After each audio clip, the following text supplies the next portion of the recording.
mamatay sana kayo lahat ng mga lumalamon ng pondo na nakalaan para sa kalusugan ng mga mahihirap na mga Pilipino.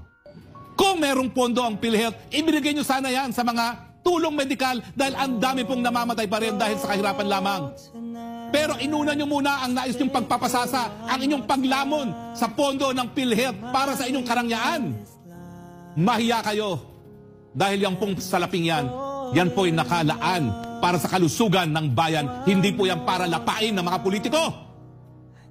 Mamatay sana kayo lahat ng mga lumalamon ng pondo na nakalaan para sa kalusugan ng mga mahihirap na mga Pilipino. But because we are responsible here in SMNI, iniimbitahan ko po ang kahit sino sa PhilHealth, tumawag po kayo ngayon sa amin para marinig ang inyong panig. In fairness, kanina pa po namin kayo tinatawagan, kaya nga po hinuli namin itong segment na ito.